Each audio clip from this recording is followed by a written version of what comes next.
Tayo ito Sony. Nasa 55 inches ito.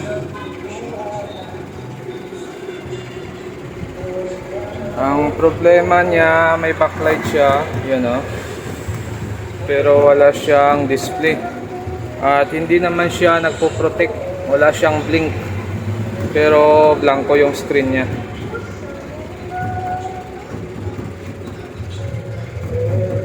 Buksan natin. Ito yung model number niya. Yan, Sony model 55 X7007. Ito yung kanyang mainboard. Tapos ito naman yung kanyang power supply.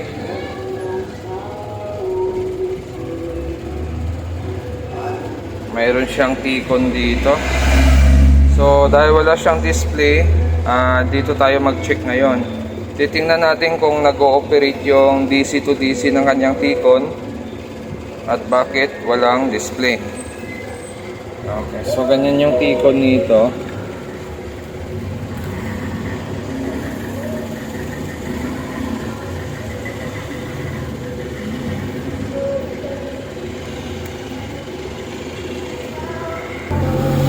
Okay, so ito yung kanyang fuse. Meron tayong 12 dyan. So may 12 volts na pumasok dito. Ang problema dito, hindi siya naglalabas ng DC to DC. Ito may 1 volt tayo. Yan. Tapos yung 3 volts natin, 3.3 natin, mayroon din.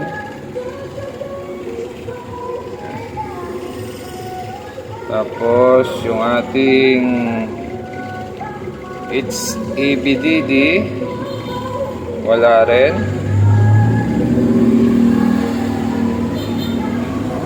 Yung ABDD natin wala rin. Ito yung VON natin. Yan, wala din. 0.1 lang.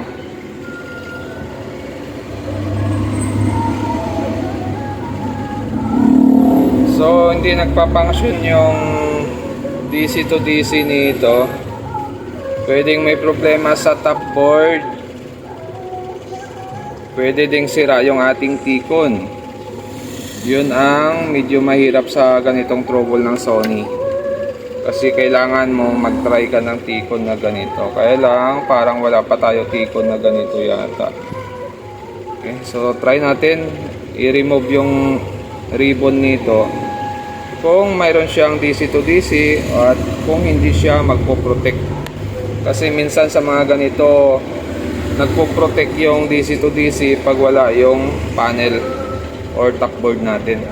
Try na lang natin dito. So tinrace natin ang problema. Ito kasi mayroon din itong clock signal, ano. So ito makikita niyo yung clock signal dito, CKB124, CKBB124. Yan. So ito yan. Yan yung clock signal natin. So sa kabila yan ganun din. Dito walang data dito. Yung clock signal natin. Yung clock signal natin ito yon 1, 2, 3, 4, 5, 6, 7, 8. Yan. Yung clock signal natin. So ang may issue sa clock signal natin, itong dalawa, tatlo. Yan, ito yung may tuldok na ito. Ito yung ohms ang resistance. Dapat ang resistance nito ay mega. Kasi yan o, makikita nyo dito. Ito yung clock signal natin, 8. Yan. Mula dito, 1, 2, 3, 4. 1, 2, 3, 4. Yan yung clock signal natin. May data yata dito yan. Ito yung data niya. Yan. So mayroon yan data dito. Yan, okay. So yung design ng top board nito parang kagaya sa China board to na 32, yung Samsung. Yan, parang ganito din yung design ng clock signal niya.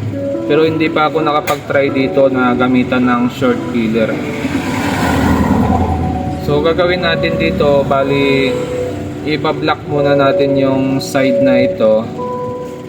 Titingnan natin kung magno-normal yung ating tikon. So dito tayo magba-block ngayon.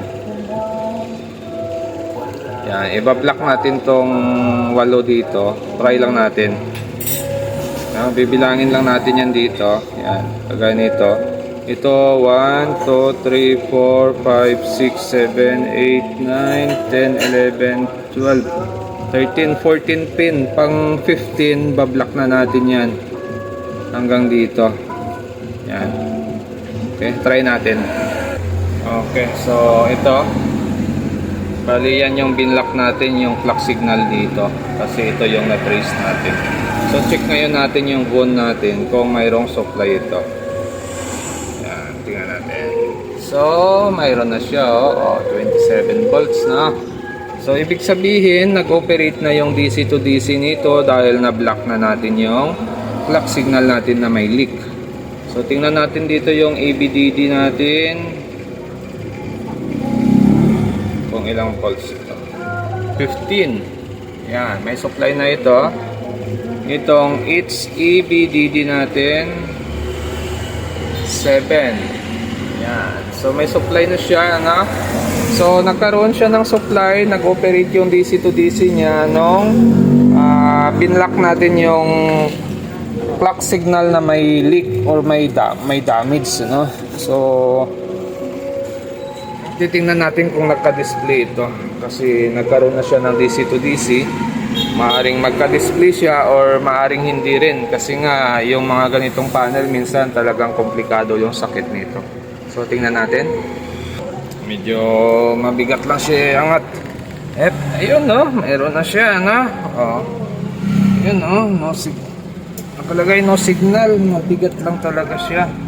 Kasi ito ay 55. Ayun. So nadali natin siya, no? Nakuha natin siya sa repair.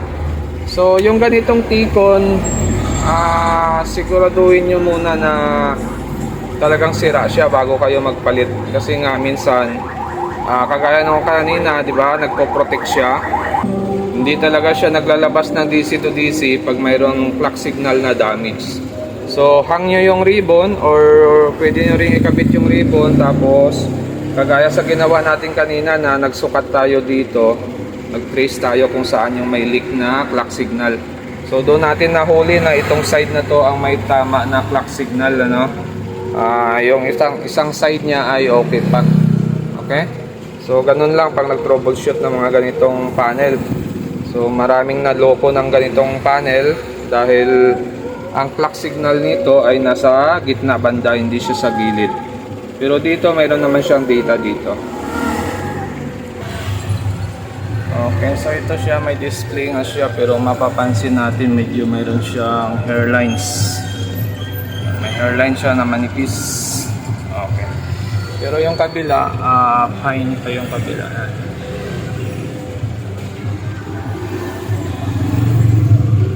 Ito may fines. Yan, may hairline siya, no? So gagawin natin dyan, pagsamahin natin lahat ng clock signal dito. Tapos i-short natin sa ground. Para wala nang papasok na supply na magbabago-bago ng supply sa side na ito. Kasi pag may mga signal na pumapasok dyan, nadadama yung screen natin, no? Lumalabas siya sa display. So dapat masiro natin yung supply ng side na ito. Okay, pinag-short na natin yung 8 dyan, tapos nilagay natin sa ground. Yan. Okay, tapos pag ganyan nag-short kayo, magsulat din kayo rito. Kasi pag hindi kayo nagsulat dyan, tapos bigla nila tatanggalin yung tape dyan, so pwedeng masira yung tikon natin. Kaya magsulat kayo na mayroong short yung ating clock signal para iwas din tayo sa problema pag may ibang mag-repair. Okay, so ito na, bali final test lang natin tong Sony na ginagawa natin. Nakasaksak na yan. Okay, lumabas na si Sony. So makikita natin dito, fine na yung screen natin dito. Wala naman siya angle dito. Okay naman, na. Ayos pa yung angle niya dito. Hindi pa siya curve. Yan. So, pino. Bali, ito yung may side na may problema. Tapos, ito naman yung side na buo pa. Yan. Finish pa siya. Wala ding guhit na lumabas.